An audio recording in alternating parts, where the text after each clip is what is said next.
गरीब किसान की कहानी। भागलपुर नाम के गांव में माधव नाम का एक गरीब आदमी अपनी बीवी कमला के साथ में रहता था। वो दूसरे के खेत में छोटा मोटा काम करके अपना घर चलाता था। हे भगवान, आज हाथ में तो कुछ काम ही नहीं लगा। चलो घर जाके देखते हैं आज के लिए कुछ राशन बचा है कि नहीं। इतना सोचकर माधव अपने घर की ओर चलता था। आज आप घर आ गए, राशन नहीं लेकर आए। क्या करूं भगवान, आज हाथ में कुछ काम ही नहीं लगा। आज के लिए कुछ राशन बचा है तो देखो, कल काम पे जाकर राशन ले आऊंगा। कल काम से लौटते समय राशन लेके आना। कुछ न कुछ तो काम ढूंढना पड़ेगा। वो दोनों रात में खाना खा के सो जाते हैं। माधव सुबह जल्दी उठकर काम ढूंढने निकल जाता है। वो मगर लाल के घर के सामने से गुजर रहा था। तभी मगन लाल बोलता है, अरे माधव, किधर जा रहे हो? इधर आओ। कुछ नहीं मालिक, काम ढूंढने निकला हूँ। अरे मेरा एक काम करोगे? हाँ मालिक, बताइए मुझको क्या करना है। अच्छा सुनो, मेरी यह पोटली पास के गांव में राम बिहारी के यहाँ पहुँचाना है, लेकिन ध्यान रहे ये सामान बहुत कीमती है।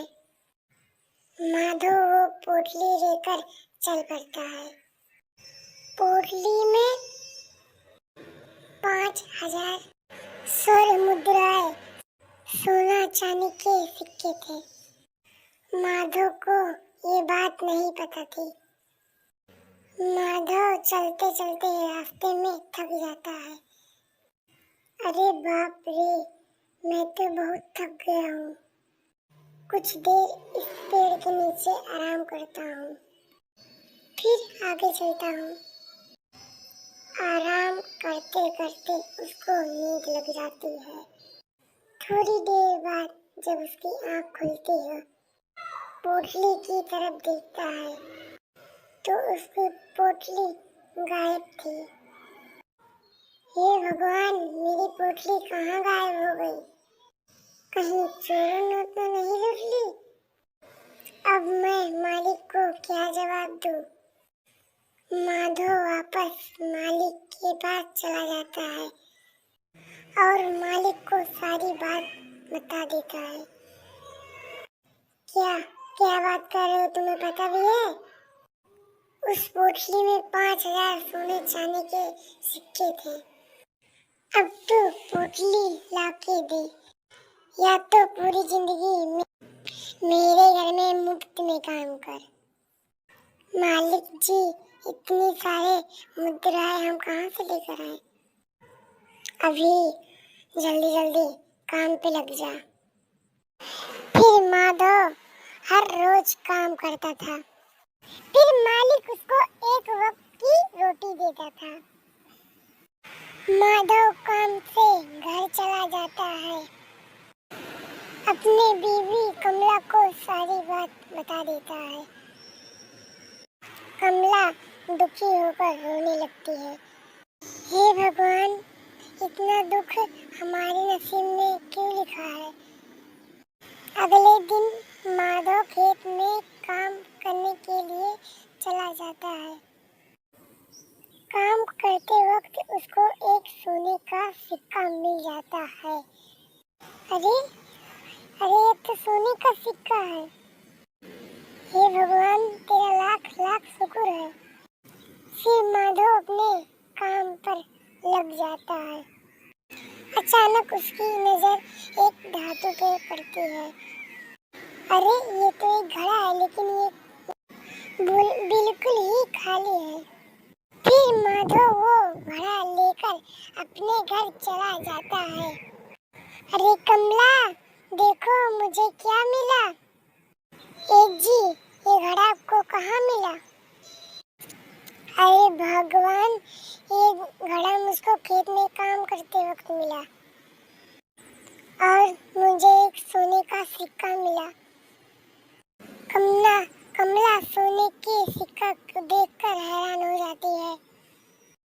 हे भगवान, तेरा लाख लाख शुक्र है।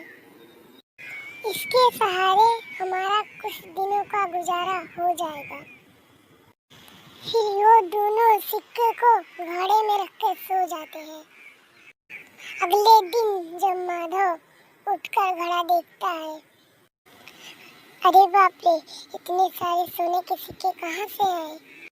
फिर वो कमला को आवाज लगाता है, अरे भगवान, इधर आओ, देखो घड़े में कितने सारे सोने के सिक्के हैं। अरे ये कैसे हुआ? हमने तो सिर्फ एक सोने के सिक्के डाले थे।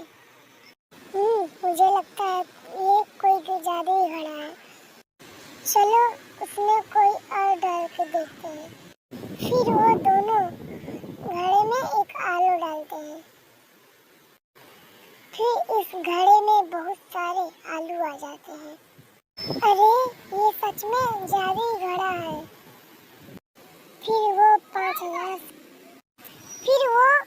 5,000 सोने के सिक्के लेकर मालिक के घर चला जाता है। मालिक जी, लीजिए आपके 5,000 सोने के सिक्के। अरे लाओ लाओ माधव, मेरे सोने को सिक्के दे दो। जाओ, आज के बाद तुमको काम करने की कोई जरूरत नहीं। माधव वहाँ से घर चला जाता है। अब वो दोनों खुशी खुशी अपनी जिंदगी जीने लगते हैं।